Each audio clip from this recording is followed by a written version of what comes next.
morning. I think we can start now. Let me first of all welcome Mr. Barry Dyer, from New Zealand, our mentor for the Lanka Responsible Care Council, and also Dr. Udaya Jayasundara, the resource person today. And also let me welcome all the participants who are joining today for this webinar, very important webinar. As you know, the chemicals management, GHS labeling is now the current, superseding all the previous labeling systems. And on behalf of Lanka Responsible Care Council, I welcome all participating. And also, before moving forward, I would like to welcome Mr. Barry Dyer to make a few opening remarks. Barry, are you there? I am, thank you. Can you hear me clearly? Yes, Barry. Very good afternoon to you. Excellent. Greetings, everybody. I'm very pleased to be with you today. I am very much looking forward to the discussion, and Dr. Jayasundara's presentation will be of great interest, I know. I would hope that we don't need to spend too much time discussing the importance of labelling. I think in terms of small to medium enterprises, correct labelling on the products being used is arguably the most important precaution that can be taken to prevent harm to workers. And together with the appropriate training, will provide the safeguards necessary to look after both yourselves, your employees, and the community at large. So once again, very pleased to be here, and I look forward to a very thought-provoking and interesting webinar. Thank you. Thank you, Barry. I'm sure that you know that this webinar is organized by Lanka Responsible Care Council. And Lanka Responsible Care, I hope all our members who are participating. For those who are not members, Lanka Responsible Care Council is the unique organization in Sri Lanka affiliated to the international organization, the Responsible Care Leadership Group under ICCA. And if any of you are not yet members, I invite you to become members. The many industries are members, and I request those industries who are not members yet to join, and then maybe benefit from the services offered by Lanka Responsible Care Council, and also being a prestigious member of this world-renowned organization, which is committed to the protection of the environment, safety, and health of all the employees, and as well as the ecosystems, and also supporting the industries. So without taking much time, let me introduce our resource person today, Dr. Udaya K. Jayasundara. He received his BSc Honours Chemistry from the University of Peradeniya in 2004 and got his PhD in Chemistry from University of Nevada, Reno, NV, USA in 2011. After his doctoral study, he served as an adjunct professor at Truckee Meadow Community College and as a scientist at Contract Research Organization for 2 years, prior to joining as a senior lecturer at the Institute of Chemistry, Sri Lanka. Now, currently, in addition to holding this position at Institute of Chemistry, Dr. Jayasundara is a visiting lecturer at National Institute of Occupational Safety and Health, which is a division of Labor Department Since 2016, he is a lecturer and also as a lecturer at Postgraduate Institute of Science, University of Peradeniya since 2020. Further, he has been practicing as a laboratory safety and chemical safety consultant since 2016, where he has conducted over 30 training sessions and other activities in different industries and universities across the country. And he is involved in many research, and also he has gained added qualifications in safety in chemicals management, safe laboratory practices, and also on green chemistry. Dr. Udaya Jayasundara possesses over 18 years of undergraduate teaching and 15 years of research expertise in physical and analytical chemistry, where he has published several peer-reviewed articles based on his research in physical and analytical chemistry. Further, he is serving as a peer reviewer for several international research journals as well. So without taking much time, I invite Dr. Udaya to take the floor. Dr. Udaya, over to you. Okay, can you hear me? Yes, we can hear you.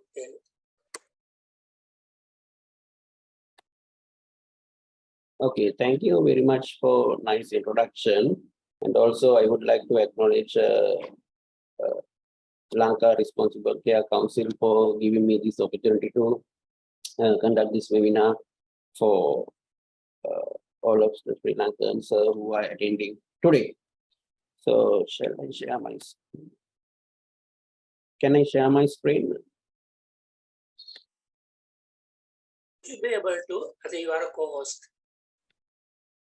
Okay, can you see the screen? Yes, we can see. Okay, so before I go into the webinar on this thing, so this is a very important area which we are lacking in Sri Lankan education system. I think there are several participants, hopefully from government agencies as well. So this is something that we need to take into account, especially in the curriculum, because we see that a lot of accidents are taking place around the country due to the lack of this occupational safety and health. So today what I am going to talk is just a small area of this occupational safety and health. So that is about the chemicals. So chemical handling is one of the most important area where we are encountering all these hazardous chemicals. So, and the naming, especially the naming and the labeling of these chemicals are very important for us in order to understand what they are. Now, I have shown two figures here. So one is in the left-hand side, the other one is in the right-hand side. So how many of you are able to recognize what they are? So I would like to continue this as kind of a discussion. So if you have any questions in the middle, you can ask or you can put them in the chat box. Also, if I ask a question, I would like to see your response so that we can have a nice interactive session. So can anyone understand or can anyone recognize what they are?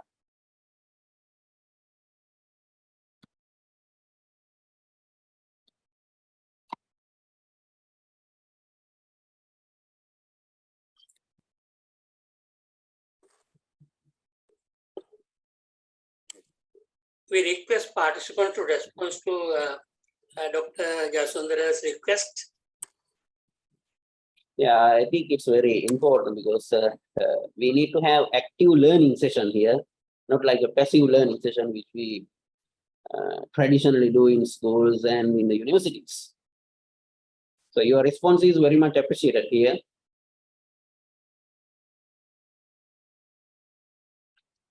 So it looks like, yes.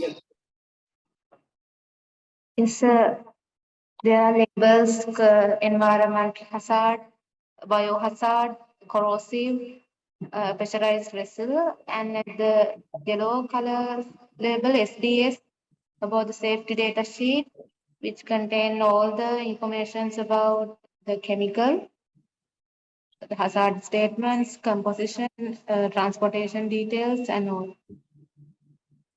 Okay, thank you for that answer. Any other responses?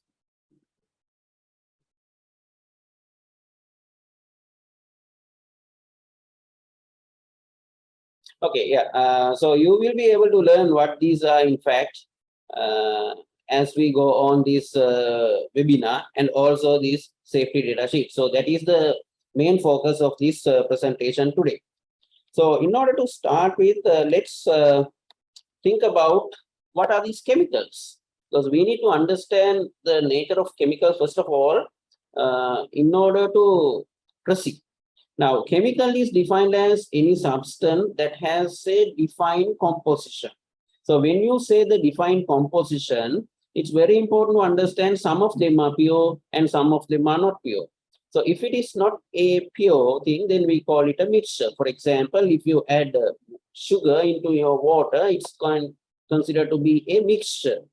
Now, people do not understand that, in fact, that sugar solution is kind of a mixture of chemicals, because water is formed from hydrogen and oxygen, and sugar is carbon, hydrogen, and oxygen.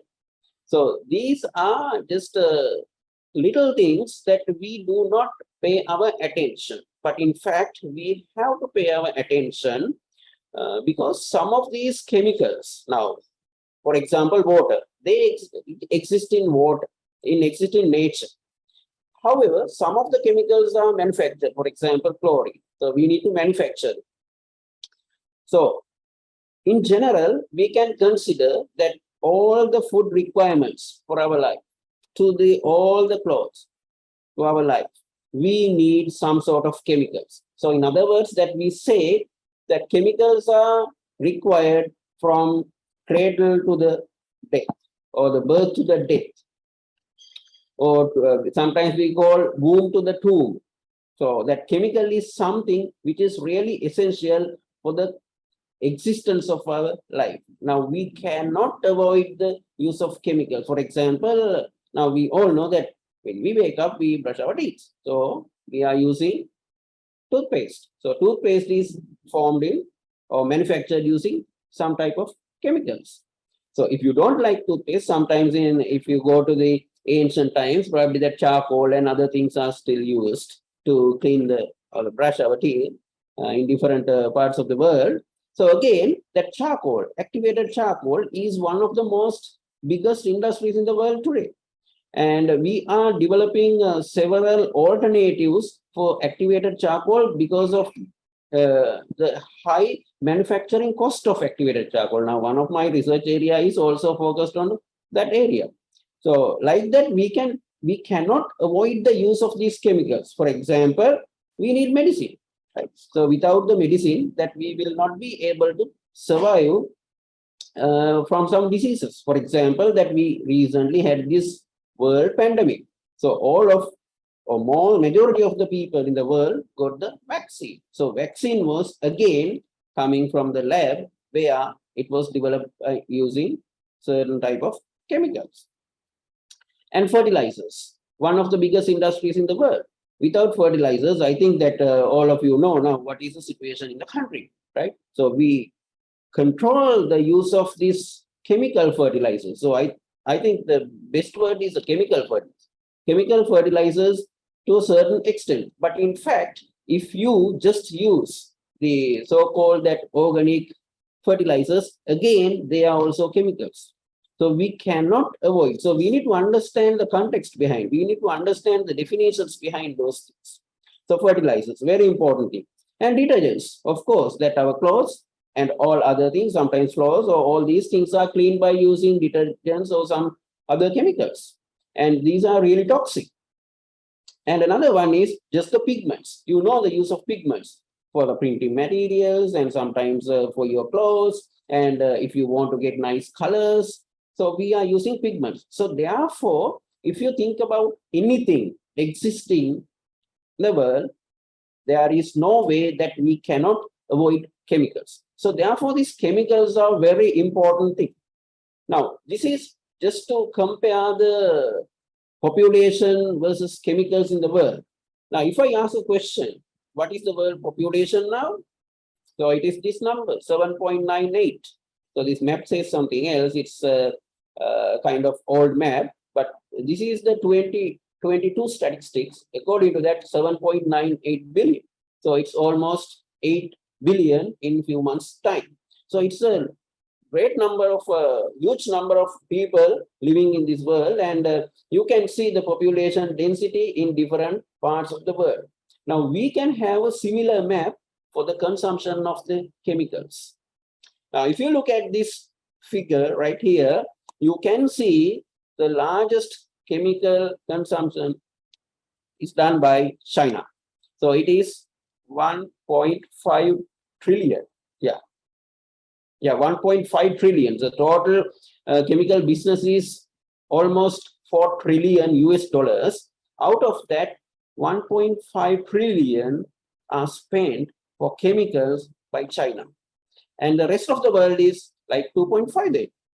And you can see other countries, this Europe, the European region, they are using almost 0.5 trillion, and the USA is about 0.4 trillion, and the rest of the Asia is 0.342.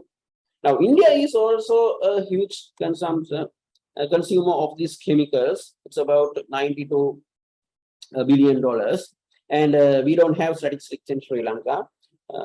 So this is the situation of this world. This is the situation of the usage of chemical. Now, because of this thing, and this is another thing that I wanted to show you this one. This is the fertilizer consumption in the South Asian countries. And if you look at that numbers, Sri Lanka is using the huge number.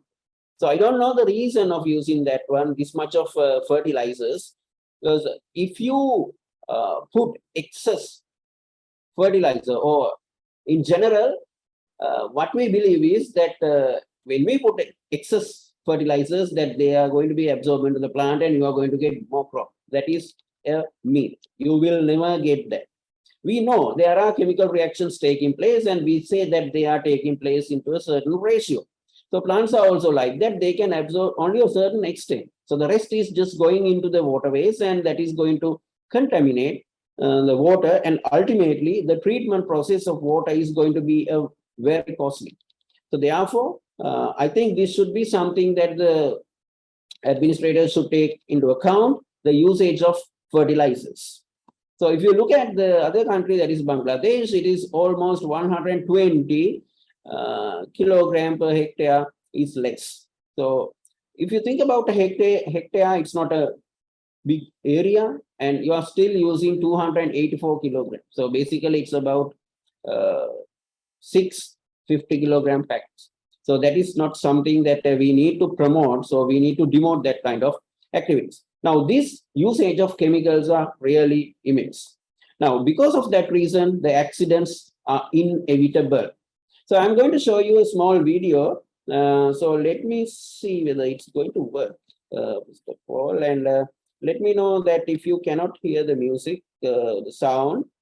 So I don't think that you really need to have the sound for this one, because this is, I just wanted to show you what's really happening here.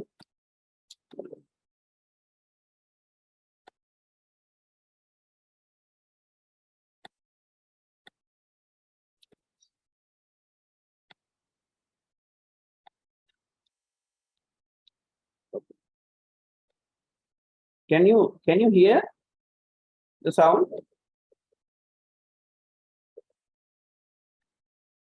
Can someone tell me whether you can hear the sound?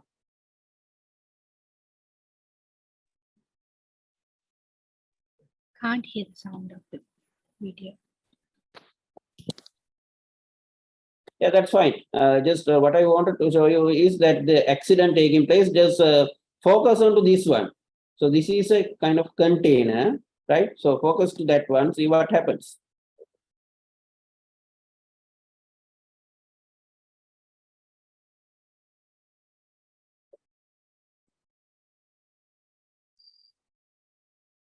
So this is an accident which took place in Jordan about 4 months ago. And there was a chlorine container, and they were trying to move it from this yard to the ship, and the iron rope connecting the container and the crane, it broke down. So I will go back here. See, you can see the crane now. So this is the crane, and this is the iron rope, and this is the container containing chlorine gas. See what happens again.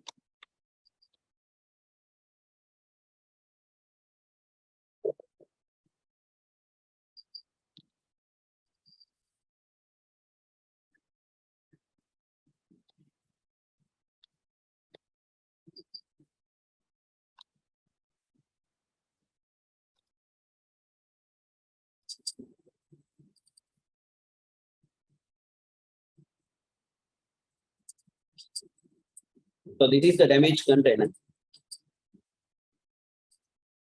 And 12 deaths were there.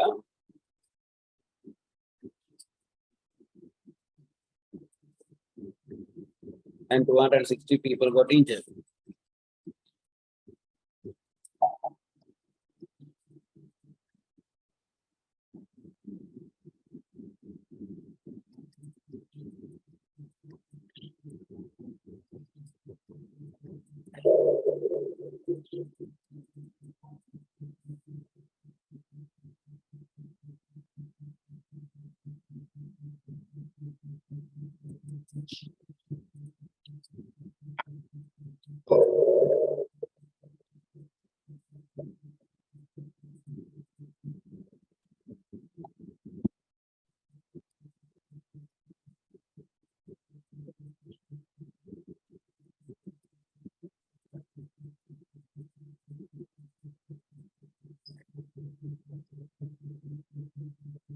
Okay, you should be able to watch this video even online. You can just go to YouTube and find it out. Now, what does it say? It says is that the chemicals are really dangerous substance if it is exposed to the environment. So basically, the chemicals are hazardous. So we have no way to avoid the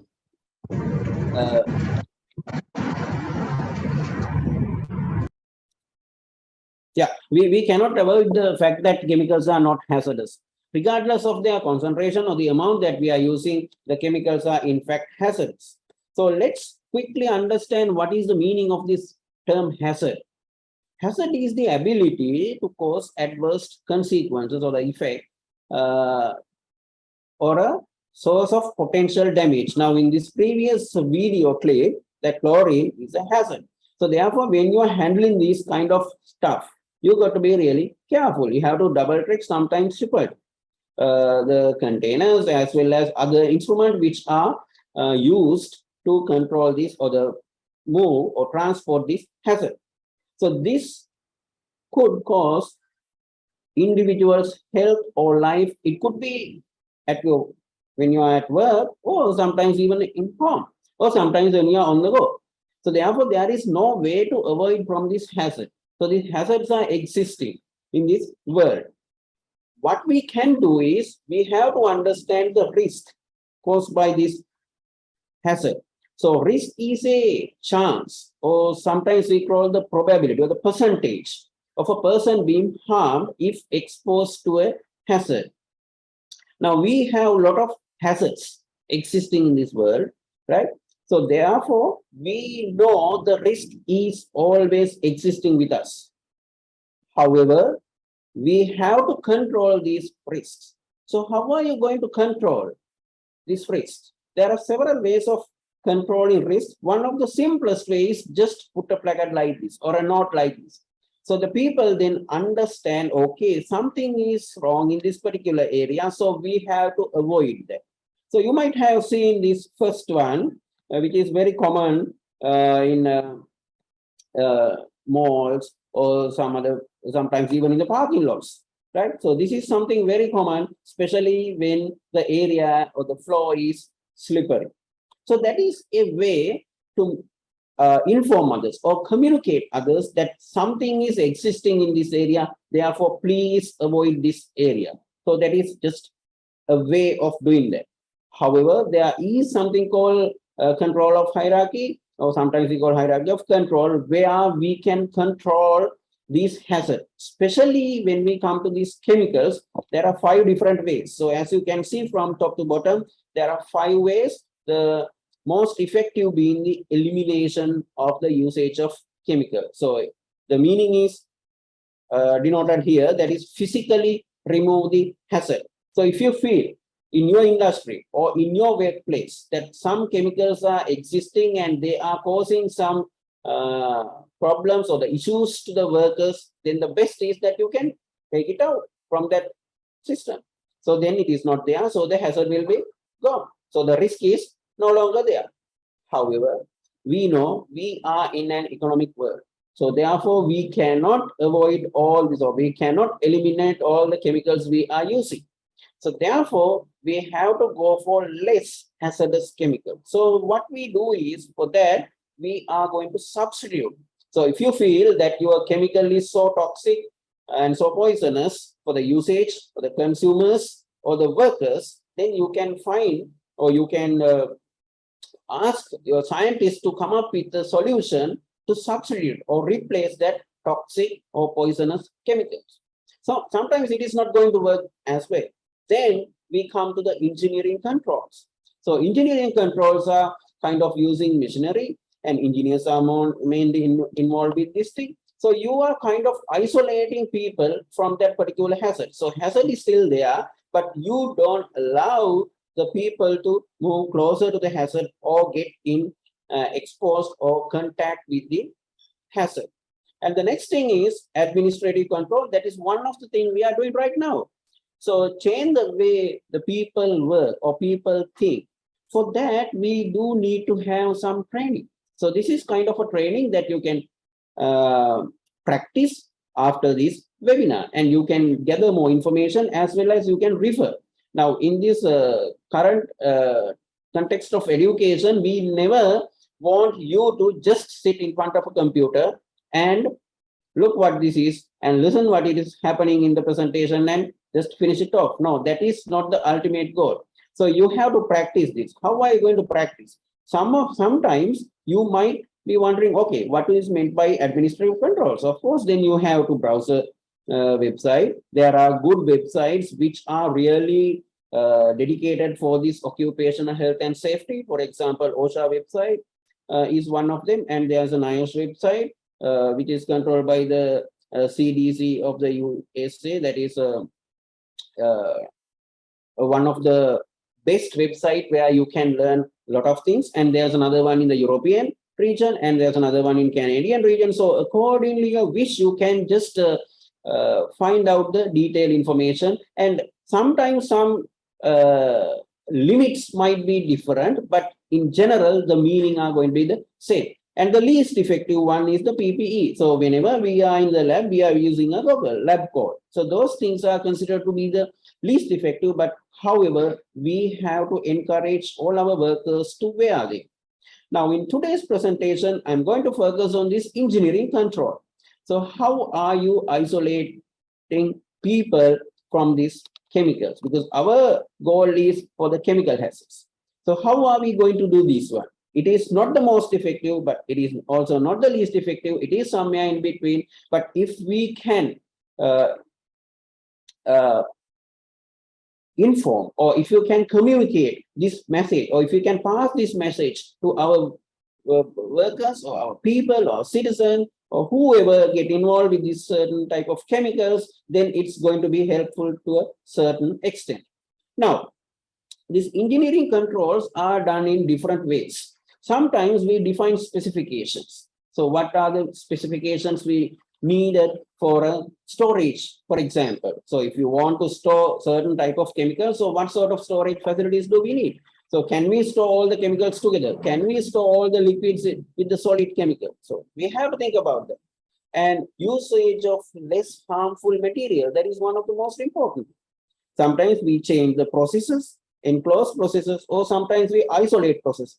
So when we say isolation of these processes, we see in most of the case that the limited access notice is there. So what do you mean by limited access? Now, I had to work with one of the labs when I was a graduate student, that it is not really working with the chemicals, but it is with the lasers.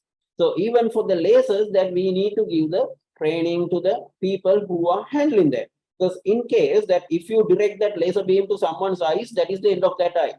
So I was using the class 4 laser. So it's a really dangerous laser if you know about lasers, right? So therefore, we need to ensure that other parties or the people are aware that this sort of dangerous things are used in that particular area. So therefore, that is kind of isolation. So again, I am reminding you that chemicals are hazardous. So since the chemicals are hazardous, so we have to change the environment or the work environment just by using this sort of engineering control. So this is what we are doing right now in this presentation today. So people had a big problem. So how are we going to change this? How are we going to change the people in the world? Now, if you go back to the chemicals that you got maybe about 20, 30 years ago, that you can see all sort of colors, all sort of logos, all sort of labels. So all were there, different type of labels were there. So people had a really hard time to understand what they are. So this was something that one of the conferences in the United Nations, one of the meetings, international meeting is the UN, that they focused on back in 1992. I will show you the timeline later. So that is, I think, Rio de Janeiro, I think, as far as I can remember, meeting. So there that they discussed about the labeling and or the harm that people are undergoing due to the chemical. So therefore, they had 4 goals.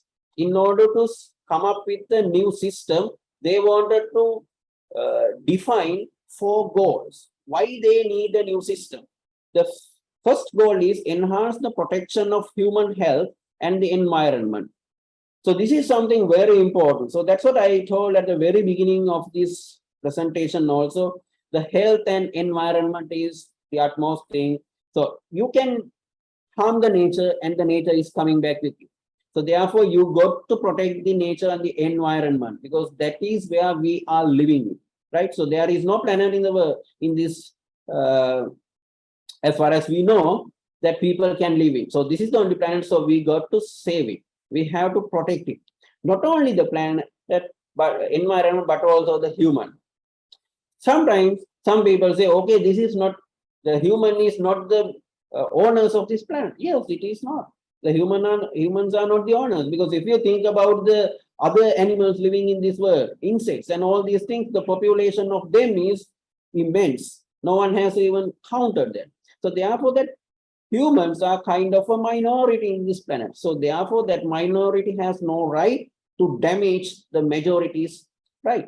So the majority is all the living beings. So it could be the plants, it could be aquatic animals, it could be the animals living on the surface of the ground. So like that. So humans are just part of it.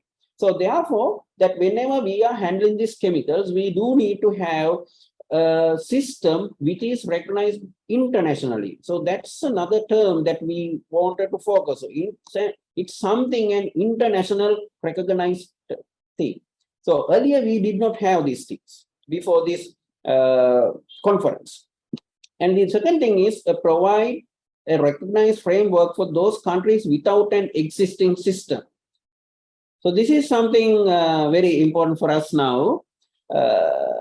I will show you a world map where we are right now today at the end of this presentation.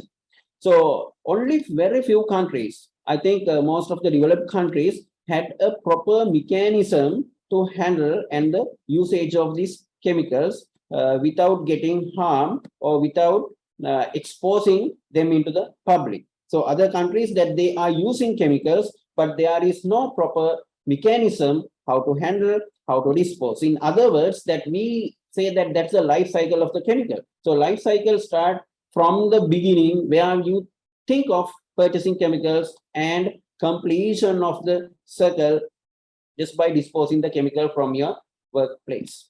So there was no proper mechanism for that.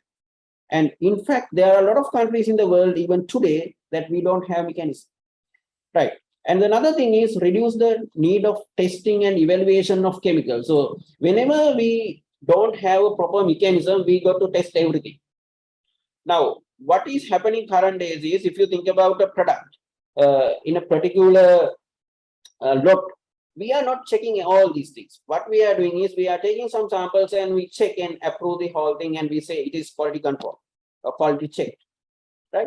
So if we can minimize the testing of chemicals like that, so that will save a lot of money for the industries as well as the government.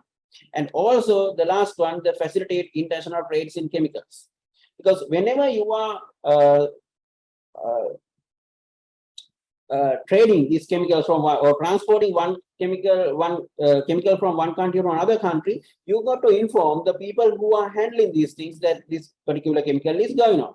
So this is transported in this particular ship. I think that we had a in Sri Lanka's context, we had a disaster a few years back about this uncontrolled shipping of this chemicals, because that ship contains all nasty chemicals together. So that is kind of a dangerous thing. And even if you are transporting chemicals which are said to be very dangerous, then you have to separate, segregate it. So sometimes if we do not do that, even a little mistake might cause a big damage. So there was a new system came up in, and that is called GHS. Or this is the abbreviation of that globally harmonized system for classification and labeling of chemicals. Sometimes we call GHS. So this is a chemical hazard communication system which is currently practiced around the world. So this was developed by the United Nations, as I mentioned earlier. So this has two main elements. So we need to understand those elements. So that's what the rest of our discussion is going to be focused on. The first thing is rules for classifying the hazards. So when we say chemical hazards, we do need to understand what are the hazards in chemical. So you can say a lot of hazards are there. Yes, there are a lot of hazards. So what are they? So that's one of the questions. The second thing is, how are we going to communicate these hazards? So there are tools to communicate hazards to the public. So two of them, and in fact, the most important documents which came up due to the existence of GHS is the safety data sheet and the label. So this safety data sheet and label, that you can think of a very simple manner. Now imagine that you have a birth certificate. So you can consider it as your label. So it is the birth certificate that you can carry out or carry on whenever you go there, and you can present, okay, this is my birth date, this is where I was born, and things like that. But does it give you all the information about yourself? So let's say that you are going for a job interview, right? So then presenting the birth certificates will not do anything, right? So then you need to present your curriculum of data, or CV, we call it, or resume, right? So that will give you all the information where you have your primary education, secondary education, tertiary, and if you have a degree, if you have a postgraduate degree, and if you have this many years of experience. Page. It's a very small document, right? But it does not give you any information which sometimes important for your life or for your job, right? So then you have to present your CV. So in terms of chemicals, it's not like that.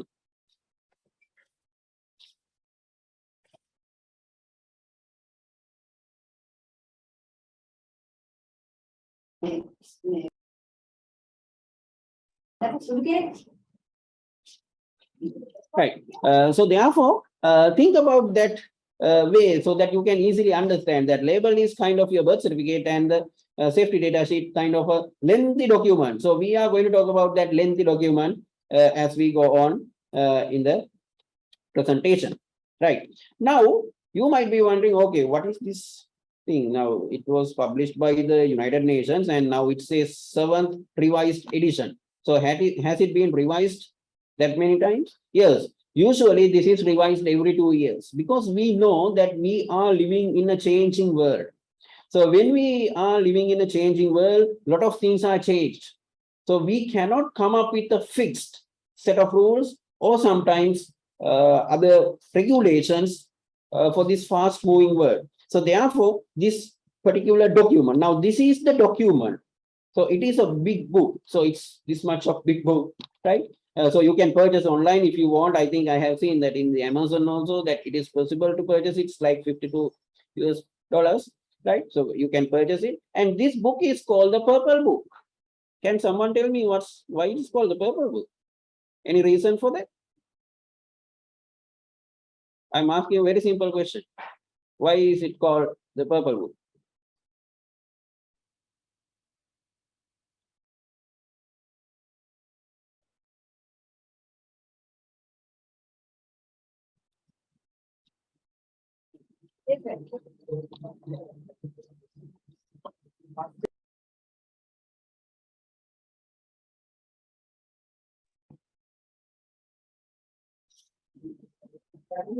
Any answer? So if you Google search in Purple Book, you will get this one.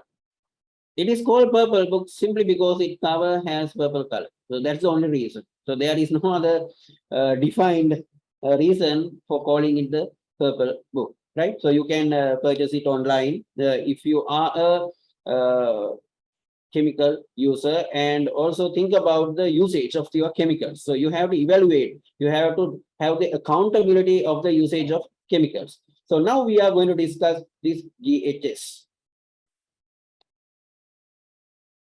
Right. So this is the evolution of this particular document. So this was first discussed in the Rio de Janeiro conference held in 1992. Sometimes it's called the United Nations Conference on Environment and Development. So that was the conference. So back in 1992, right? So the first first version of this document was published in 2003. So that means almost 2 decades ago. And this was initially discussed in 3 decades ago. Now, looking at this timeline, you can see how long it takes to come up with a finalized version of a document. And this is directly related to the international trade. Remember that. So that accident which I showed you is part of that international trade. Probably they might have not followed some safety precautions which were given by this document. Right. And then every other year you can see that the revised version were available up to 2019. I think 2021 version is not still available due to this pandemic probably. Now we have the 8th revised edition which came up in 2019. Now this 2008 is a remarkable year, right? Because they planned this one in 1992 and they published this book, but still the people were not really careful about this. They were not paying attention. So therefore they had a goal to start the implementation of this. So once you have something, if you do not implement this thing, it's not going to be useful. So sometimes we know that we start a lot of projects, but if we do not complete that project, it's a waste, right? So waste of money, time, and a lot of things. So this thing, 2008, there was another summit based on the sustainable development. Now we talked about this sustainable development in all around the world. However, they had a goal in 2008 to start implementing this as soon as possible. Right. So this was held in 2002. So they had a plan to make sure that by 2008, all the countries were using this one. But do you think has it ever been happened? No, it has never happened by that time. Even in the United States, they completed the fully transformation from the previous system. So we cannot tell what were those previous systems because different countries had different mechanisms.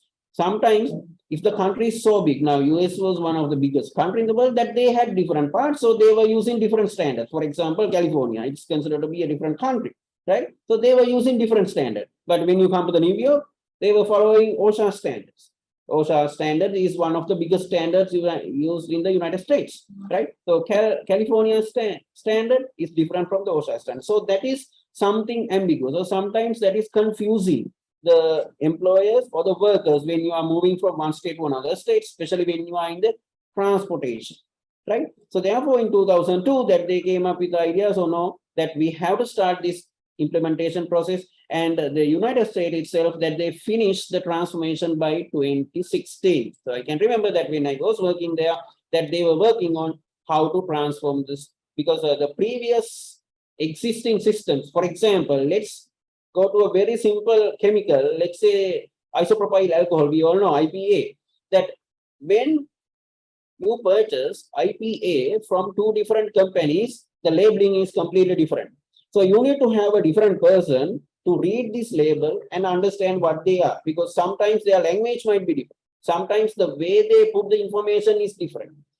And also earlier we had something called material safety data sheet. I think even some of you still using that term, MSDS, right? So now it is no longer there. So it has been completely discontinued by 2016. So those documents were even not in particular order or in an organized manner. So those were really confusing, because the people who are involved in this chemical business, they are looking for profit, right? So they never they never wanted to waste their time just by reading a document and finding out what are the hazards, what are the first aid measures, and how to store those things. So what they do is they just look at the label and they store the chemical. So sometimes that is giving a complete wrong impression. So you put your chemical in a wrong place and ultimately it's going to be a disaster. So there are a lot of accidents are taking place every day. So if you can sign up that there is a list of emails, that if you go there, that you will be able to find out how many accidents are taking place every day around the world. So that was conducted by the American Chemical Society. There is a division called GHS, Division of Chemical, I can't remember the exact meaning of it. So if you are a member of American Chemical Society, you will be able to get that information. So how many accidents are taking place around the world? It could be a minor accident, or it could be a major accident. So until you are facing an accident, you will never become famous. So if you want to be famous, what you can do is just do an accident, right? So that way you are getting famous, right? But that does not mean that you have to do an accident, or you should all the time avoid and save your employees. So what is this GHS? So that's the first question that we have. I earlier told that we have a life cycle for chemicals. So it is starting from the point that whenever you thought of starting a new product, probably, or sometimes changing the existing systems. Now we know these days we are talking about green chemistry. So green chemistry is to control this chemical life cycle to a certain extent. So if you start from this point, purchasing and receiving. So when you are purchasing chemicals, it's a question mark. How much are you going to purchase? So are you going to purchase for 1 year, or are you going to purchase for a couple of years? So it is something that you need to think. And if you get a purchase, if you get an order from your vendors or from your customers, then you have to think about how many units that you are going to manufacture. So accordingly, you got to purchase that, right? So purchasing is a very tricky thing, because once you purchase, do you have space to store them? And is there a proper mechanism to receive them? So receiving is a very important thing, because sometimes some chemicals are in a controlled environment. So do you have that particular controlled environment in your facility? So if you do not have that particular environment, so how are you going to store it? Are you going to hire someone else's facility? Then are you going to transport it back to your factory? So those things you got to think about. Purchasing and storage, very important. And then how are you going to apply? How are you going to use it? So do you have trained employees for this work? So if not, then you have to train people, right? And then once you complete the manufacturing process, there will be product as well as side product, or sometimes some of them should be disposed. So do you have proper facilities for that? Do you have facilities to store them in a safe manner without harming the environment and the health of the human? So do you have those access? Do you have those possibilities? So you got to control. You have to think about all these things. So it is not a simple task of chemical purchasing. Now, at the introduction, I heard the term that chemical management. So chemical management is a really big topic, right? So this is just part of it. So managing chemical is not simple as time management.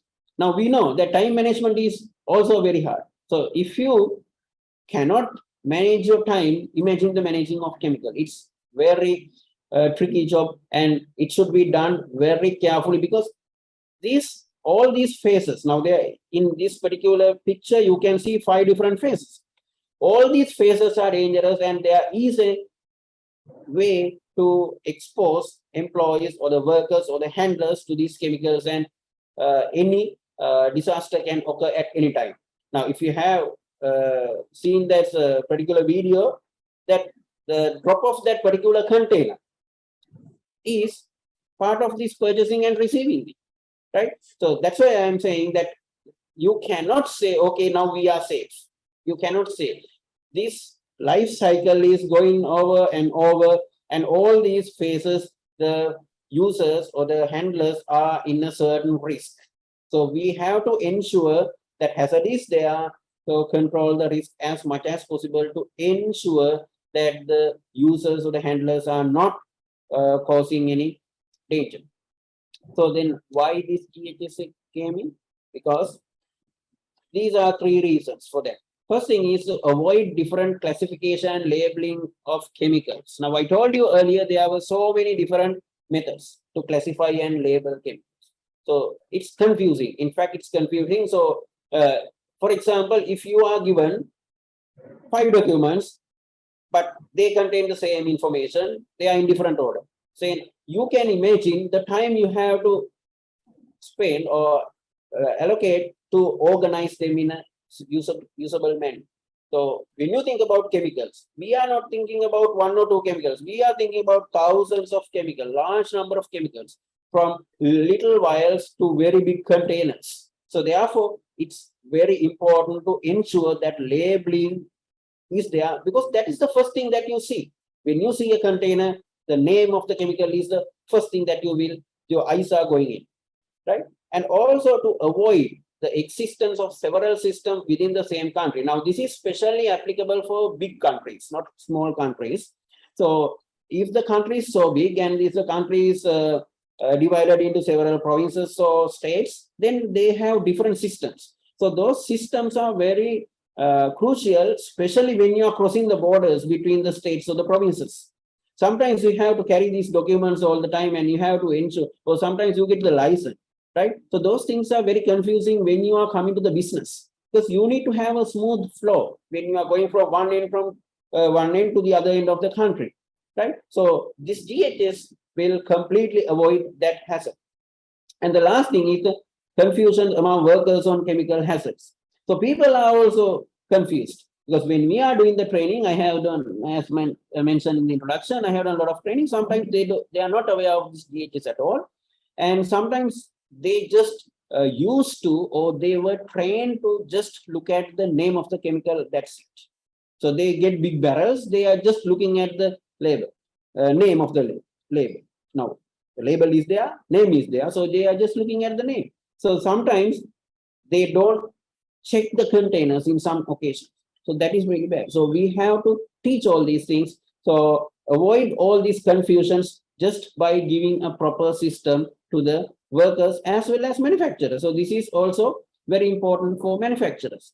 So at the end of the day, the humans are saved and the environment is saved if you follow a systematic mechanism to control or manage these chemicals. So let's see how it is done.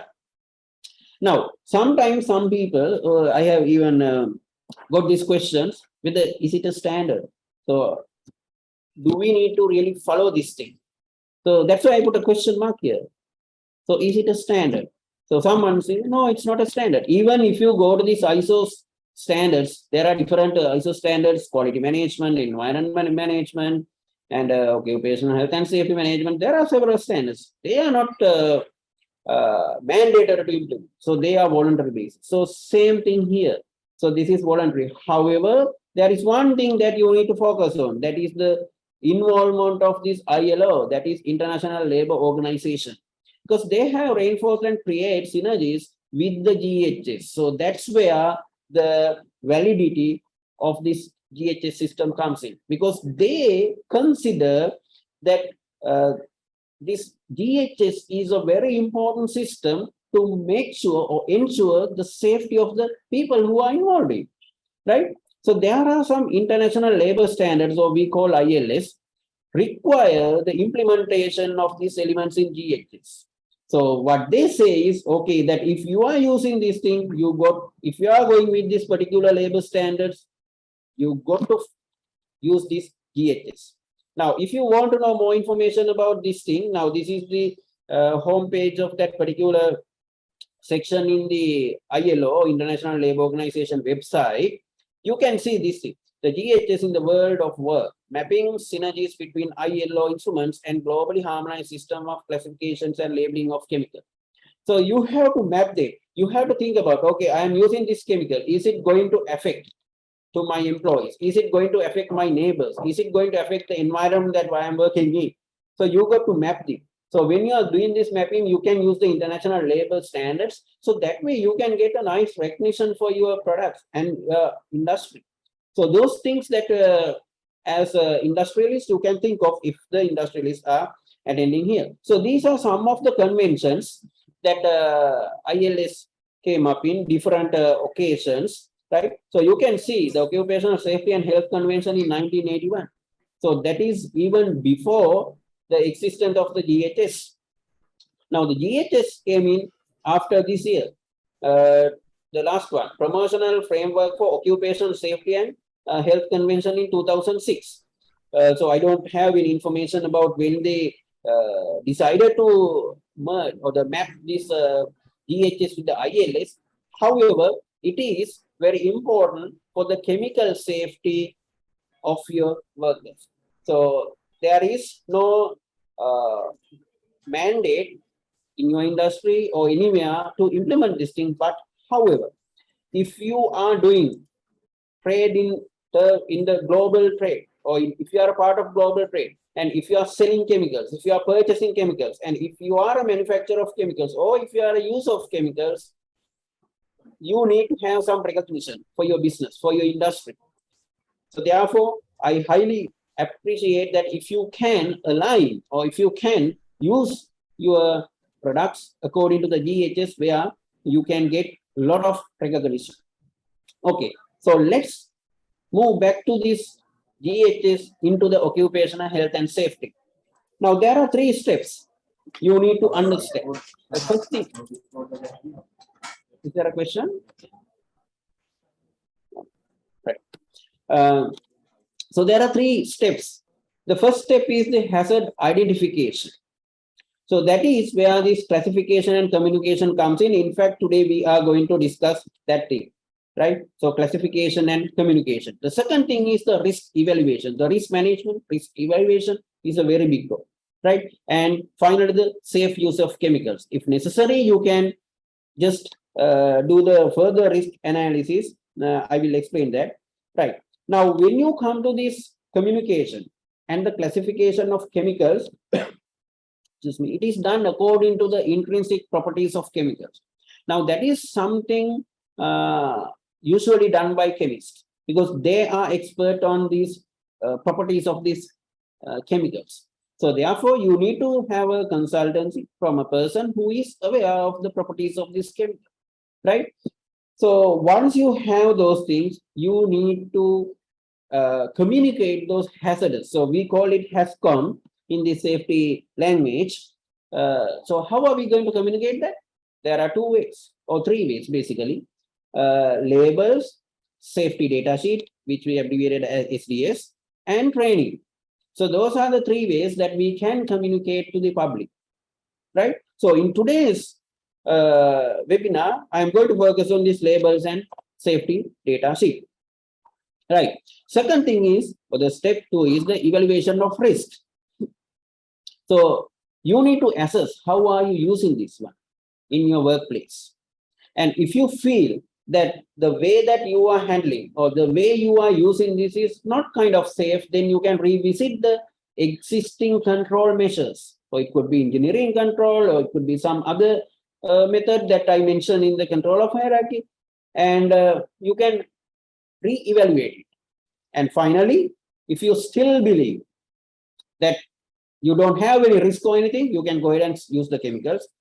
However, if you are not satisfied, again, you have to do the risk assessment again and again until that you will be able to get an acceptable and safe level of usage of chemicals. For that, you might need to sometimes replace the chemicals. Sometimes you might need to control or change the process that you are using, right? So those are the steps in the GHS risk control or the management, right? So these are the hazards covered by the GHS. Now, as you can see, there are 29 hazards. So basically, these hazards are divided into 3 different categories. So these are called categories or classes: physical hazards, health hazards, and environment hazards. Now, as a responsible employer, so we call these are the safety officers. So we highly recommend to have a safety officer in each industry if your industry is using chemicals. So safety officers should know what are these and how to control it. Now, if you focus on these physical hazards, now these are the labels which you can use for physical hazards.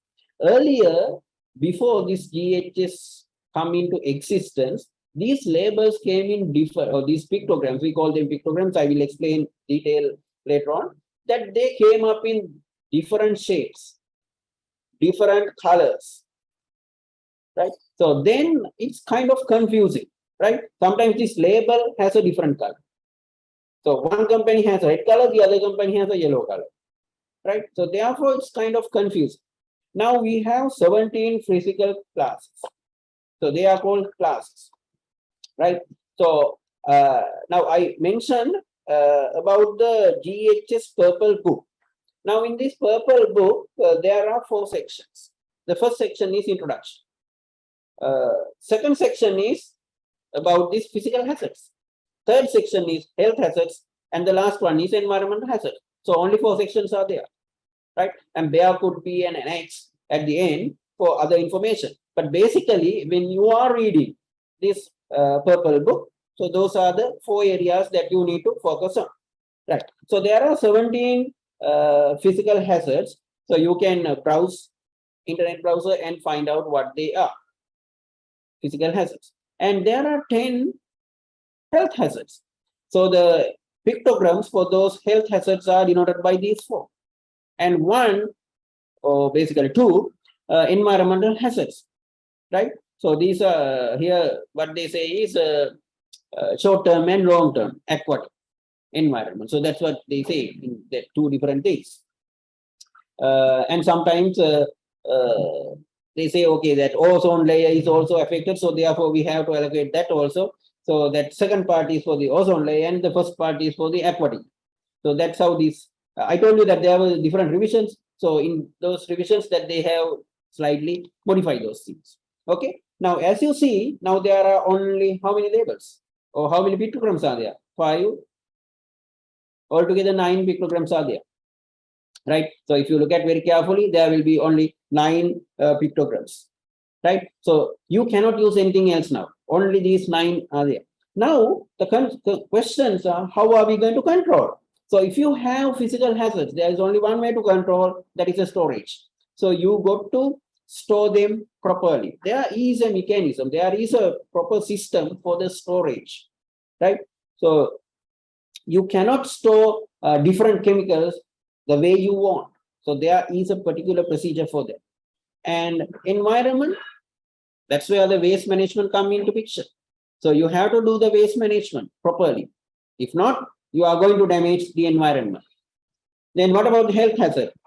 I told you that in the control of hierarchy that there are 5 steps, but we have to go for the least effective one, that is PPE.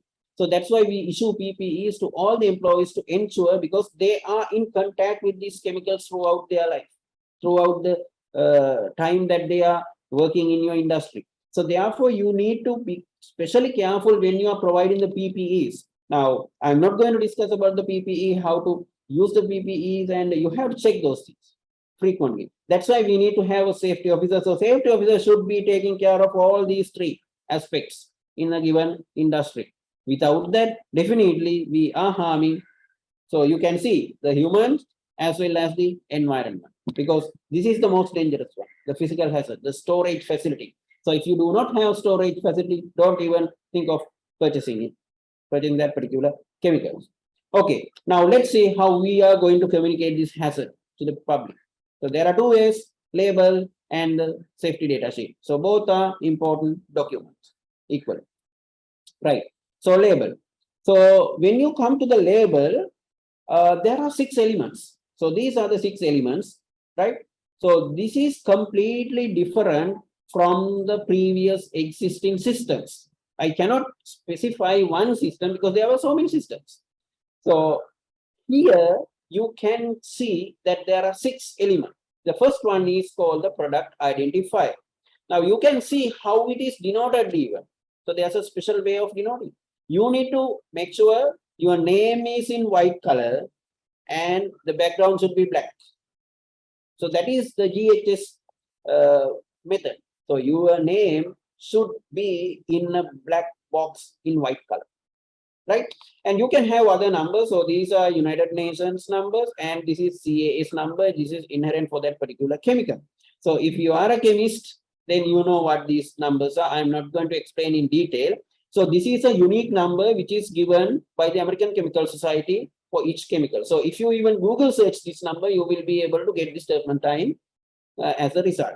UN number means this is used usually for the transportation around the world.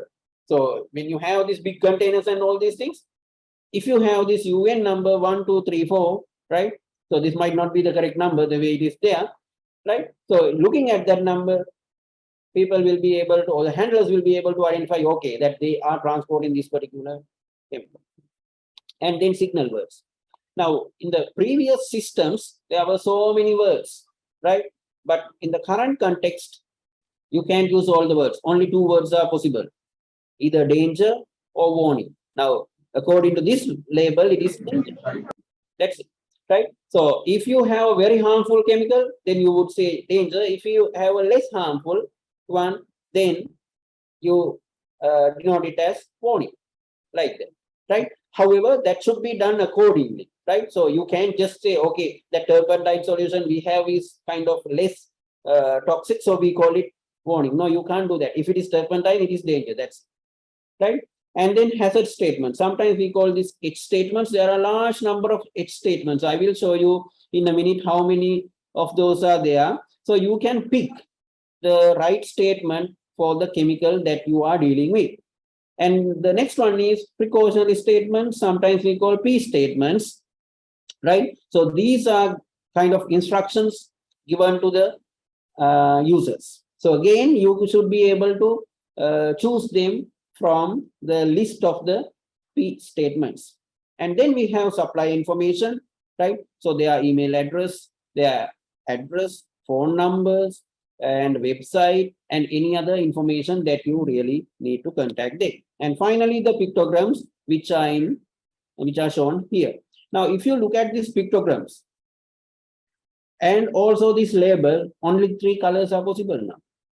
Not yellow color, not green color, not other colors, right? So as you can see, these pictograms have red outline and they have white background and the symbol is in black color. So only those 3 colors are allowed in a label also. So you cannot find any other colors here. Sometimes there is one exception, that is in some companies that they have logos with different colors. So you cannot change the logo, just put it into this label. So in that occasion, there's a little flexibility that you can put the company logo here if it has different colors. Okay, so other than the label should have 3 colors. So that is black, white background basically, and the red color for the outline of this pictogram. So these are called pictograms. Okay, so that is the label part. So this label can come in different sizes. So let's say that small, you have a very tiny vial. So again, you have to paste this one, right? And if you get a big container, again, you have to paste this one. For that reason, that they can adjust the size of this label as well. Right. So these are the pictograms that I was talking about. Now you can see that there are 9 pictograms, right? And out of these 9 pictograms, this environmental one is kind of optional. So optional means that you really don't need to put it in the label if you feel that is not necessary. But other ones you cannot avoid. So if you feel your chemical is kind of oxidizing chemical, then you got to put this first one. So this logo is kind of a funny one because you have a flame, right? So here also you have a flame. So if it is flammable, you put it this way. If it is oxidizing, you put it this way. So what is this ring then? So this is sometimes some users call ring, the fire over ring. Or in fact, the meaning here is that, oh, this is not a ring. It is the letter O here, the first letter, oxidizing material. So that's how it is denoted, oxidizing material, right? So in the oxidizing material, that you need to understand that they have oxidizing hazard. So sometimes we call it the flame over circle. And the second one is chronic health hazard, as shown here. So this will cause, I have a document here, this may cause or suspected of causing serious health effect. So if you see this logo, you got to be really careful because that is going to affect in the long term of your life. It is not short term, right? It's a long term one, chronic attack. Sometimes it could end up with cancers, right? So flammable materials and also corrosive material. This is specially for the acids and bases, corrosive materials. And you can see this is a chemical or the metal here, and you have a hand here, skin here. So the acids and bases, basically they are going to harm not only the materials, but also the body, human body. And exclamation mark. So that means serious health effects can occur.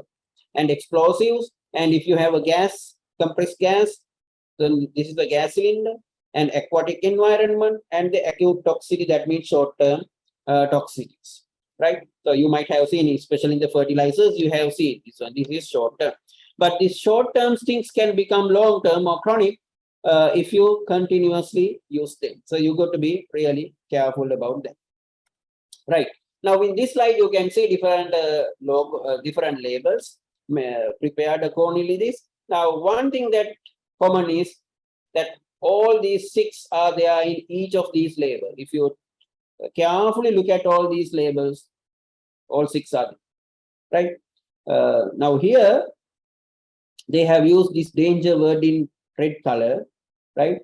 So that is kind of a different things. It's a danger. Unfortunately, I don't have one with the warning, right? So those are the 2 words, those 2 signal words that we are using, right? So you should be able to read this thing and understand this label. Now, one thing that I wanted to highlight is this one, this little thing. I will blow up this read and see. Refer to the SDS before use. What's the reason for that? Because I told you that label is considered to be your birth certificates. And if you need to know if somebody knows your curriculum, right, or CV. So same as here. So you can get summary of the chemical that you are going to handle. But if you want to know more information about the chemical, you need to go to the safety data sheet. Okay, so we are going to discuss that as well. Right, so let's quickly see whether we can prepare a label. Right, let's see how I can go.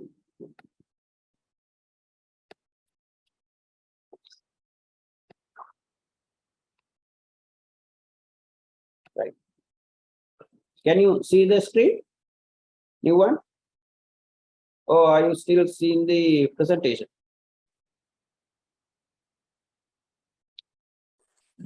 Please see the presentation.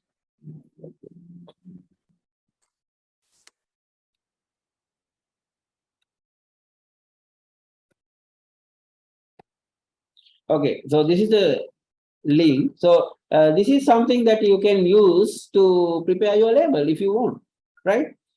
So this is kind of a very easy way. Now the labeling is so easy, right? Not like earlier cases. Earlier cases, you have to find a lot of information. Now you don't need, right? So let's start with the simple one, right? So here the list of chemicals are there. So most of the chemicals are listed here. Most of the commonly used one, right? So if you need other chemicals, you can search from the CAS number, Chemical Abstract Service Number. CAS stands for Chemical Abstract Service Number. Or you can just type the name and you can find out that information. So let's say for our convenience, we are going with this acetone, right? So when you click the acetone, the chemical identification is done. So we are now going to prepare a label for the acetone, chemical called acetone, right? So hit the next. And these are the hazard statements or H statements. Now you can see codes, right? So there are a lot of codes. So the H codes are starting from 0, 200 basically, because there is nothing in the 0. Starting from 200 and it's going all the way up to 420, right? But in between that, there are a lot of numbers missing, right? However, that many statements are there. So you need to choose the right statement for your chemical. Now you have chosen acetone. Since you have chosen acetone, so it is automatically selected for us. Highly flammable liquid and vapor, right? I think there was another one. Yeah. Causes serious eye irritation, right? So that's where you need to put on the goggles, right? So like that, there are different statements, right? May cause drowsiness and dizziness. Okay. So then if you are happy with this thing and if you feel, no, okay, so we need to put it this one also, toxic into the aquatic life. So we check that one, right? So then hit the next button.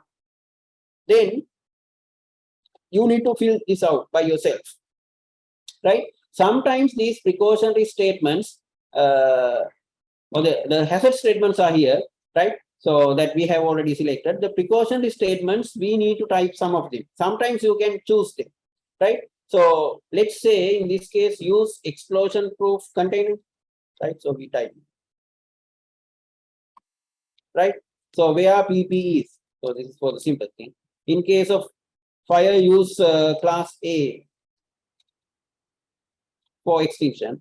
Dispose containers to, let's say, lot A. So that is for the convenience. Wash hands thoroughly after handling, right? Avoid breathing, let's say fumes, right? So once you are happy, you can just hit the next button, right? Now you got to fill out your information, supply information, right? So let's say came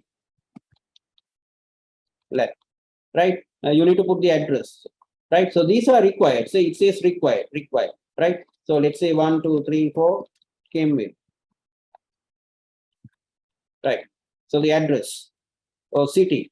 So this is currently I am using a website from US. So we have to select a state from US. Otherwise, if it is needed to be customized, you can, I think, develop a website for your company if you need it, right? So we'll say Arkansas for the moment, and we'll say right. Zip code we'll say 2355 numbers, right? And the phone number. So you can put a phone number. And it should be a valid phone number. See, if you put a wrong phone number, it's not going to work.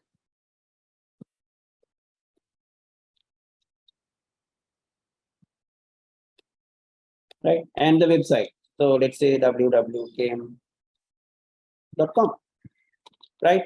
And lot number. Now, this is also very important because when you are manufacturing, you have different lot numbers depending on the day, right? Or the manufacturing year. Let's say it is 2022 lot.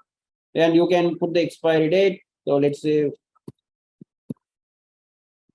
5 and the UN number. Remember that there was a UN number which is important for the global trade. So let's say 1, 2, 3.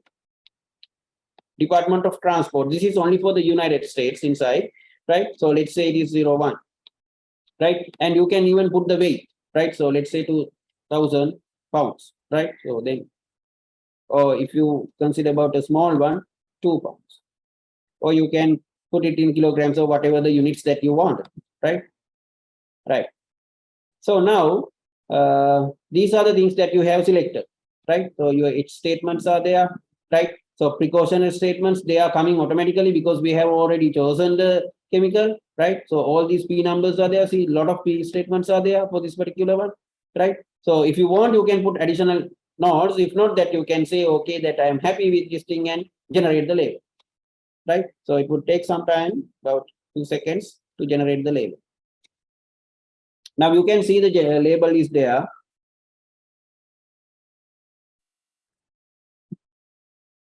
Right. Now the label size, very important thing. Right. So there are 3 different sizes. Right. So these are in inches. Right. So if it is a smaller one, this one, right? So you can change this size. And also this is just for this particular printing purpose, but you can make it larger depending upon the size of the container. And there's a specified size also. Earlier version it was there. I don't know. I have not checked the most recent version. It depends on the amount or the amount of the material inside the container. So if it is like 2000 liters or something, then you have to have a certain size for the label, right? So if you want that, you can download this label also, right? Like that, you can generate the label. So you can go to this similar software. This is a free software, right? So if you want to have more, now this is for the all labels, right? So we don't need for all labels. We need only for the chemical label. So you can check other possible websites to generate the labels, right? Back to the presentation. And now the safety data sheet. I told you that safety data sheet is an organized document. So it's earlier we called it the material safety data sheet, and all this information, they were in all these places in the document itself, right? Now here you can see in the safety data sheet there are 16 sections, right? So there all the time, whenever you purchase a chemical, SDS or safety data sheet is an essential document. You have to request it from your vendor or the manufacturer. If they do not provide it, then the best thing is just discontinue their service, right? Because it is your right, right? You have to get it. Because sometimes I have seen what some companies or the industrialists they do is they just download it from the website. So let's say that you are using acetone in your industry. So if we ask, okay, we ask your safety data sheet, they go to the website, they just Google it. They just Google it and download a safety data sheet from the whatever the website, right? And now there is a way to match this label in your chemical container and in the safety data sheet. So that is where this identification section. There is a lot number, right? There is a supplier. So from those information, we should be able to find out whether it is the right safety data sheet. So all the time you got to give the right data sheet, right? And then hazard identification, composition, first aid, firefighting, like that you have 16 different sections here, right? Now, I can go to this website quickly and I can show you some of these safety data sheets. Right. So this is Sigma Aldrich website. So here you can just search for a chemical, let's say acetone.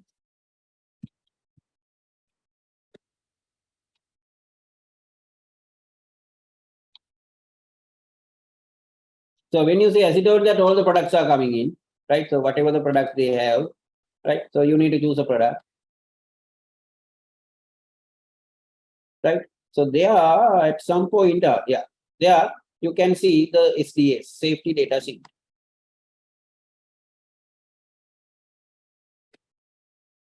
Right, safety data sheet. So you can download it. You can download it in all in 3 languages. In this case, English, Spanish. So that is and Portuguese language. So those 3. This is for the Hispanic community and Portuguese community that they, right? Spanish, we call Spanish sometimes, right? So you can click the English version Can you see this new window? Oh, what are you seeing now?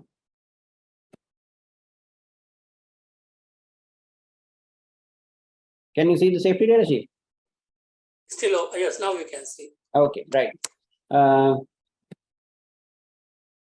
Okay, right. Now this is the safety data sheet. Now, if you look at very carefully, see number 1, section 1, identification of the substance, mixtures, and the company undertaking. So it's a little bit different what I mentioned, but it is basically general identification of the substance, right? So you can have different sections here, right? And the second one is the hazard identification, like that it's going on. See, these H numbers, P numbers, all these things are there, and also pictograms are there. But nowadays, when you are getting this safety data sheet, you don't see any other labels but these pictograms. But earlier versions, if you go back to the safety data sheet published, let's say 5 years back, you can see other NFPA logos and all the previously used labels, and all these things were there. But now we don't have this, only this way, right? And then first aid measures under section 4, and firefighting measures. So what type of firefighter that fire extinguisher that you got to use? Carbon dioxide form, dry powder, like that, right? That is section 5. And accident release measures. So what are you supposed to do in case of an accident, right? And handling and storage, where you should store them, right? So what sort of mechanism that you need to do?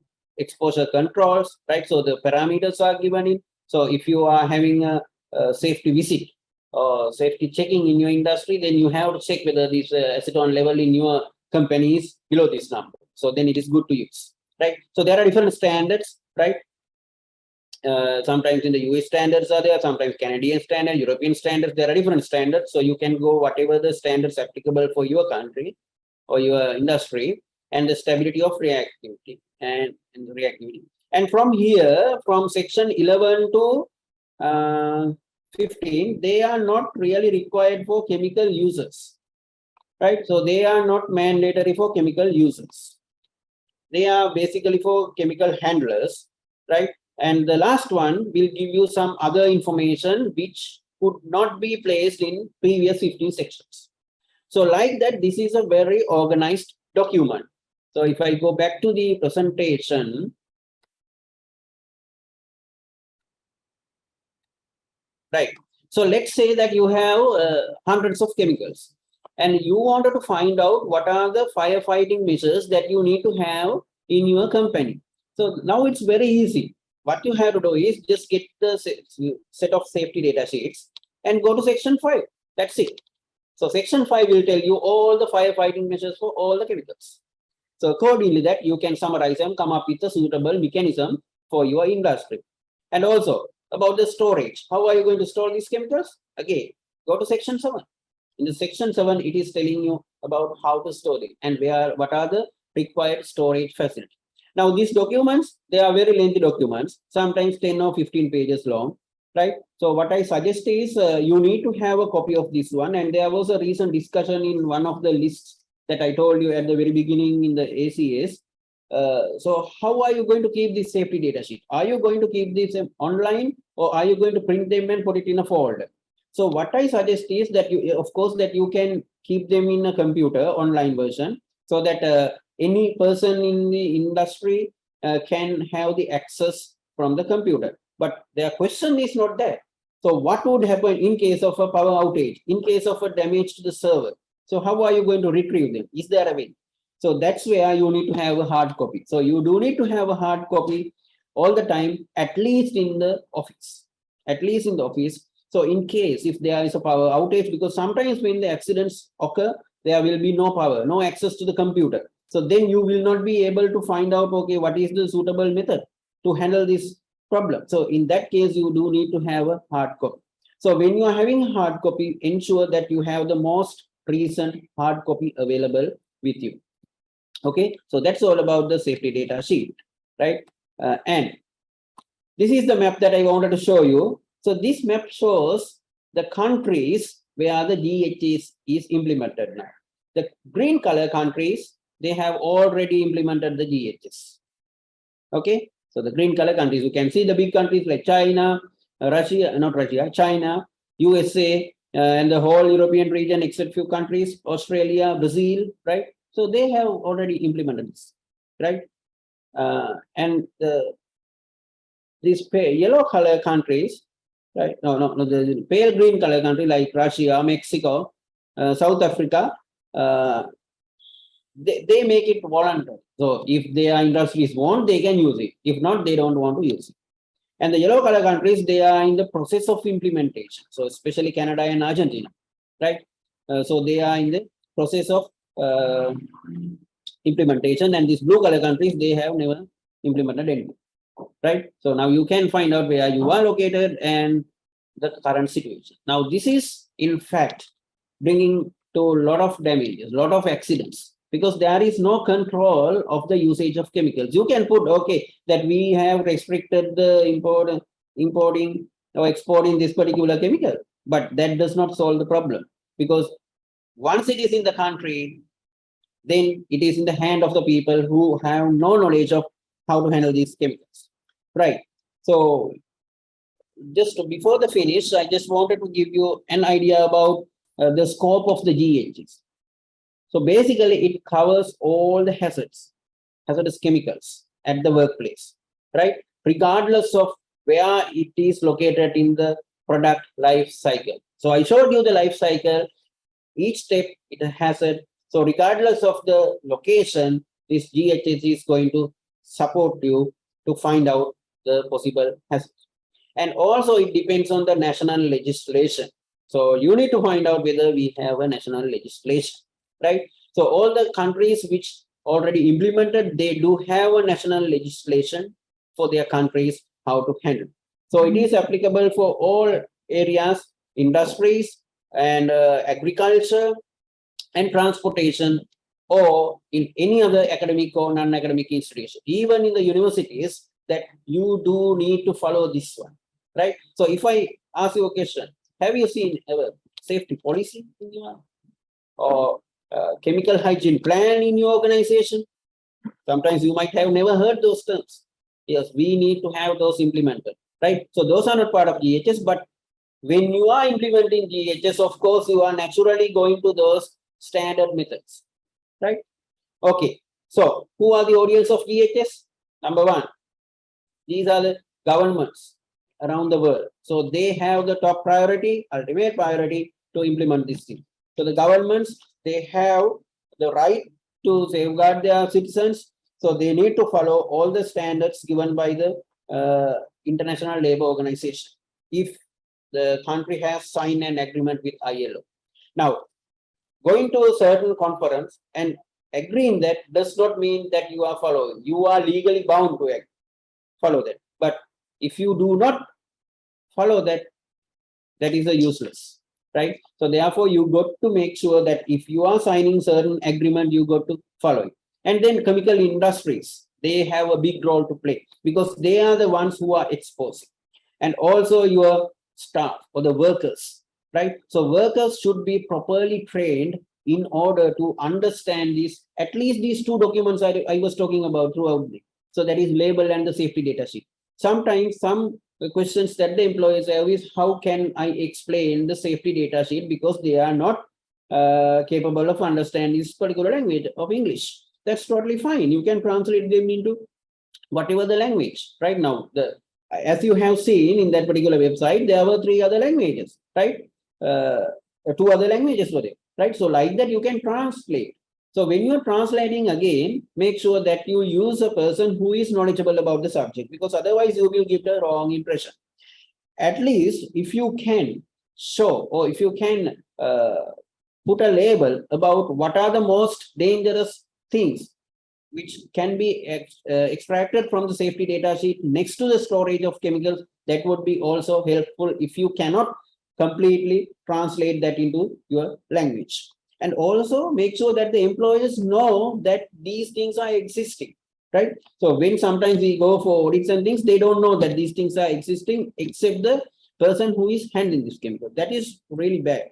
So you need to make sure that the safety data sheet is very important, because in case of an accident, you cannot take the chemicals to the doctor. You cannot take chemicals to the hospital, right? You can take this document to the hospital, right? So at least you can show them, okay, this is the chemical that this particular person got exposed.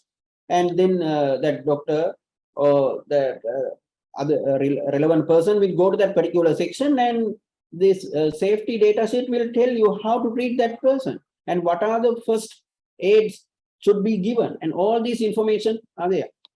And also the chemical handlers. So they also should be trained or well trained about this GHS system. So with that, we have come to the end of this webinar. So basically, I was talking about a preparation method. So it's totally up to you. If you prepare, then you will be successful. But if you fail to prepare, in other words, you are preparing to fail. So with that, I would like to conclude this webinar. Thank you very much for listening. I would like to answer if you have any questions. Thank you very much. Thank you, Dr. Jayasundara. Do you have any questions? You can put it on the chat box or raise your hand, and then we can give opportunity.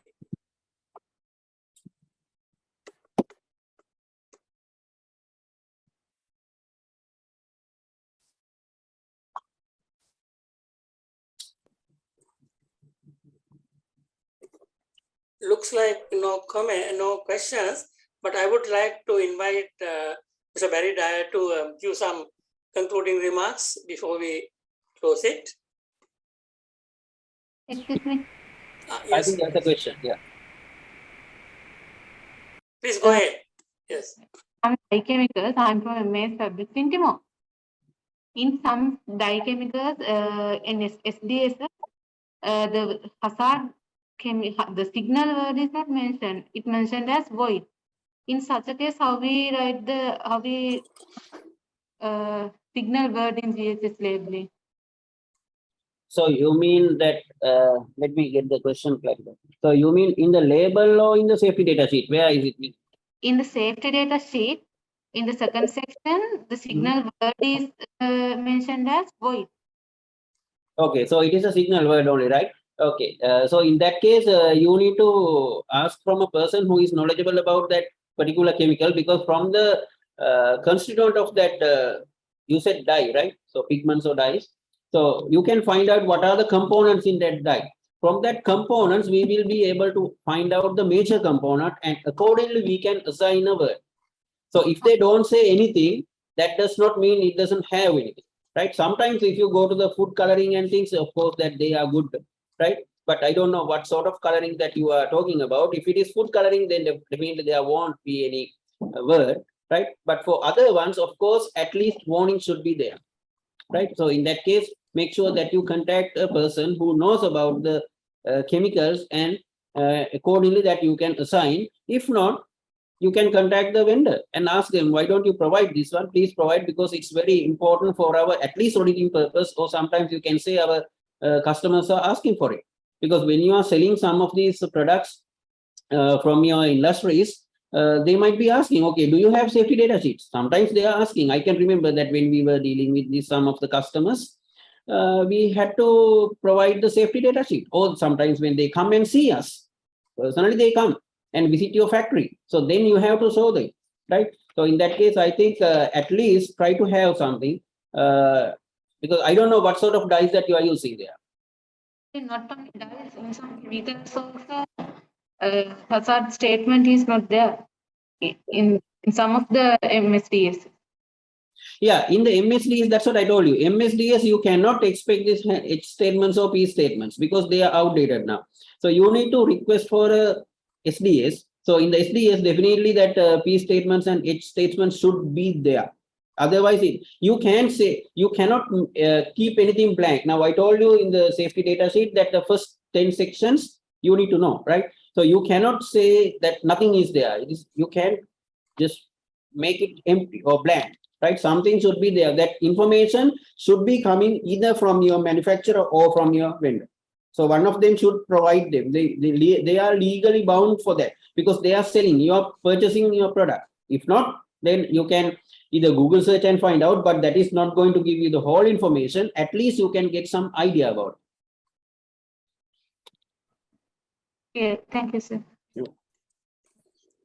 Any other questions?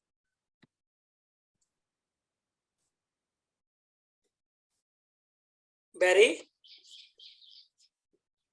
Thank you, Senator. Sound okay? Yeah, we can hear you. You have any Excellent. comments?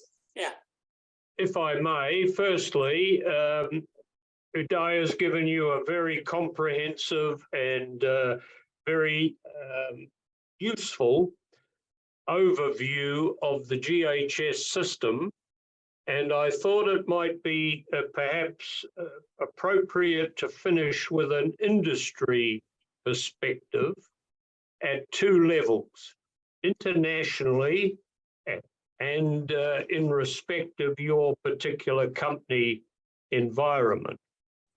So you may or may not have heard of the International Council of Chemical Associations.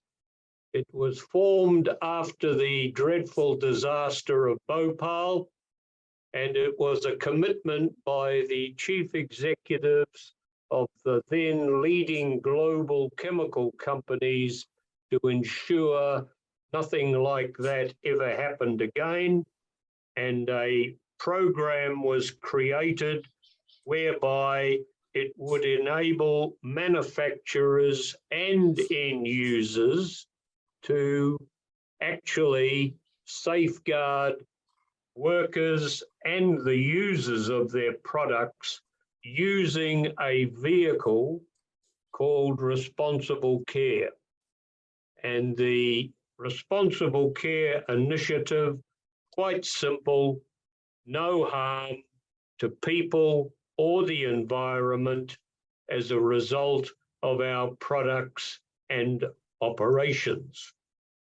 Out of that early beginning came a global network of responsible care associations, one of which is the Lankan Responsible Care Association.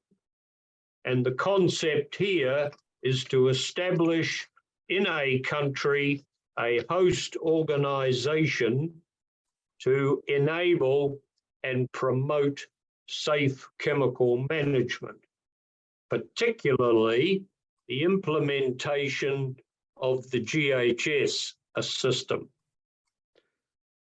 Now, the ICCA is presently in partnership with the United Nations Environment Programme in a project to encourage countries to implement chemical management legislation reflecting the GHS.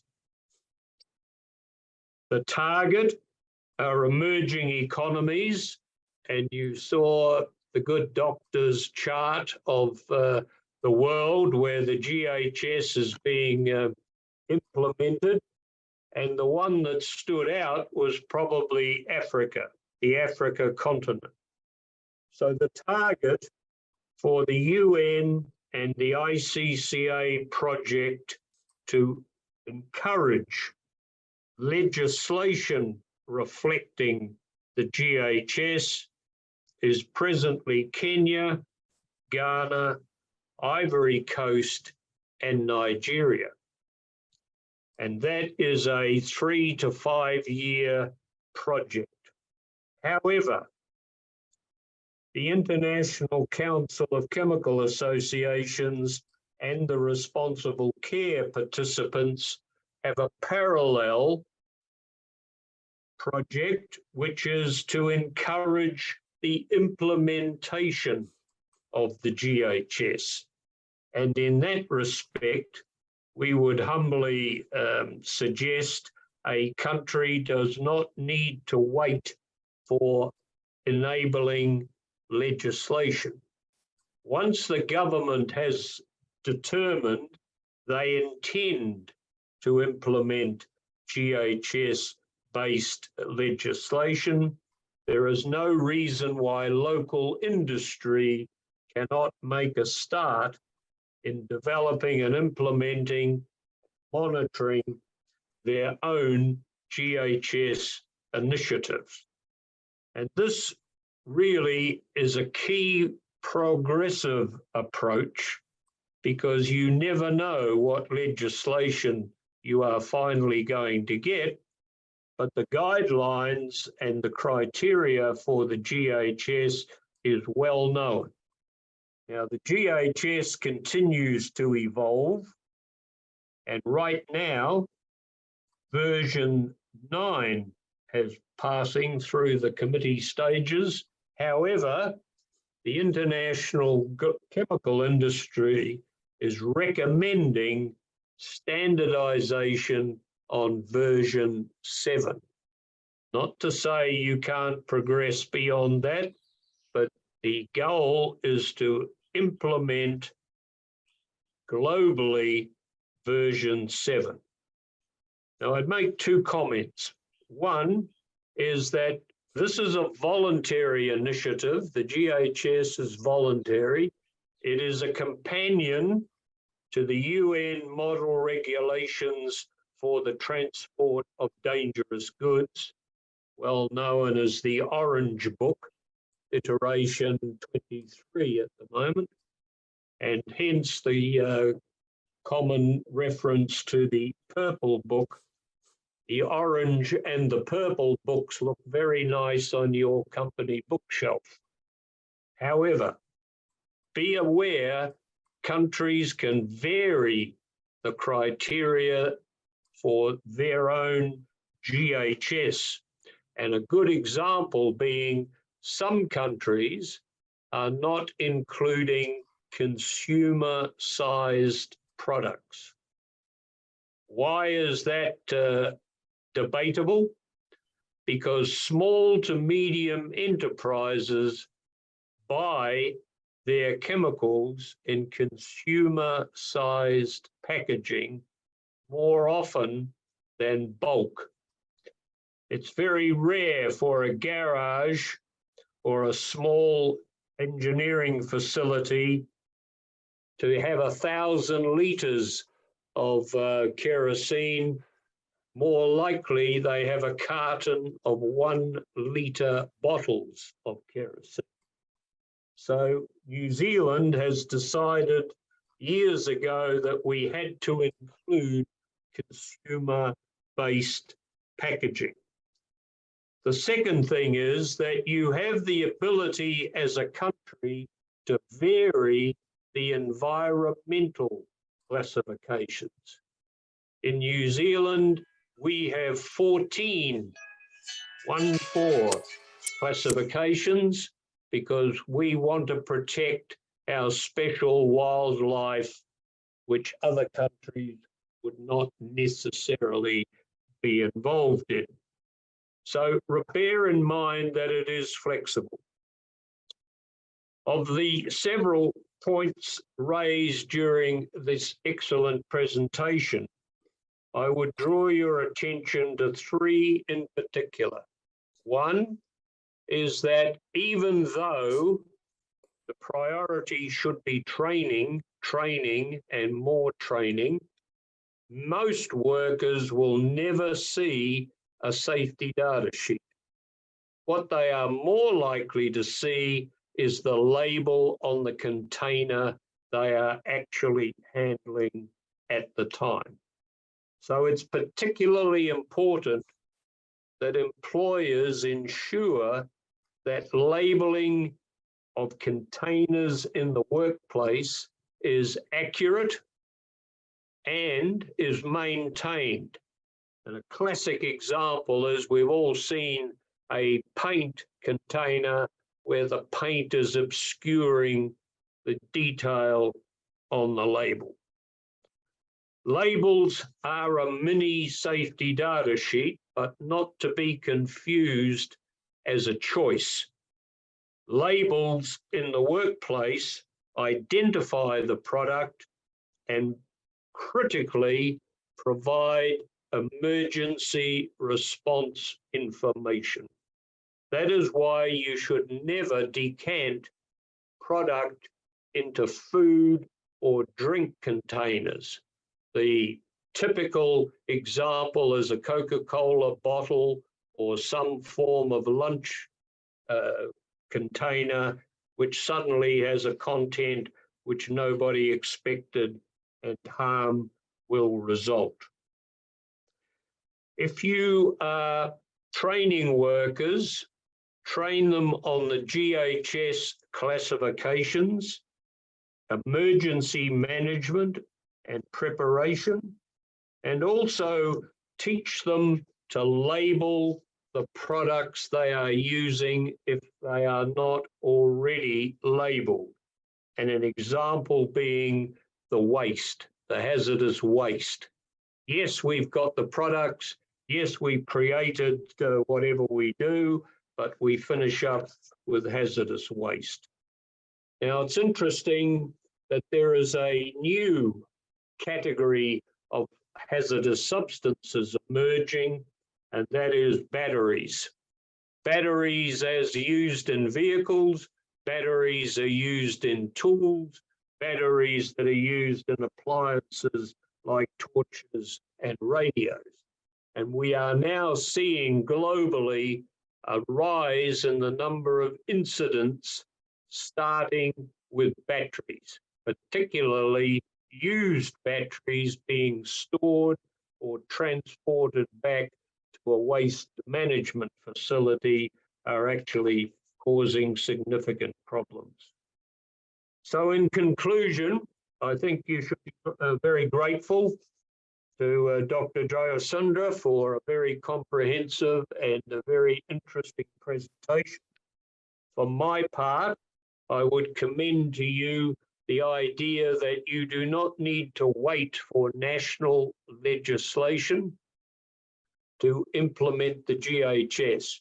You can get advice from your local multinationals, your local responsible care associations, such as the Lankan Responsible Care Council, or you can go online and through the association obtain capacity building support from the International Council of Chemical Associations. I have the honor of chairing that capacity building group, and we are presently supporting 29 countries with various chemical safety initiatives, including instruction material for the GHS. So as a final comment, I commend the Lankan Responsible Care Sena and Lakmini and his team for workshops such as this, all advancing this responsible care ethic of being careful with chemicals.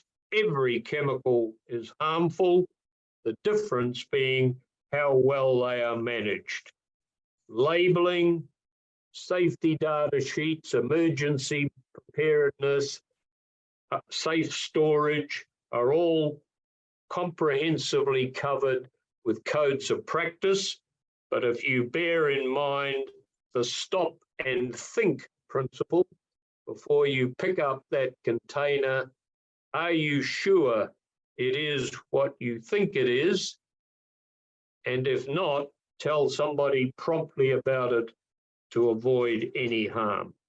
So I wish you all well in your considerations.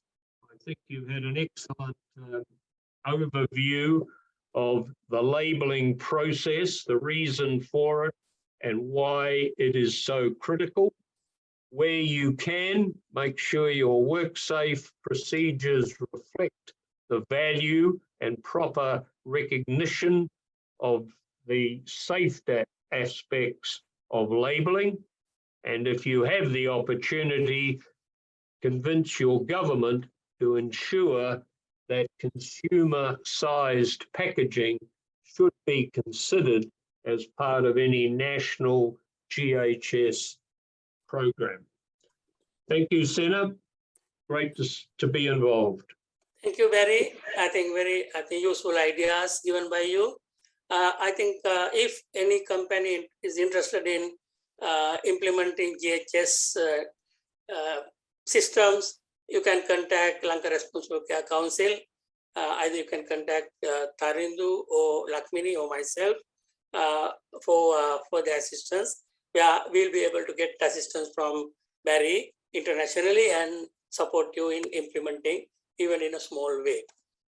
So with that, I think we have to conclude. But before that, let me thank Barry for joining us and being with us all day for the program, and also Dr. Udaya Sundara for the fantastic presentation.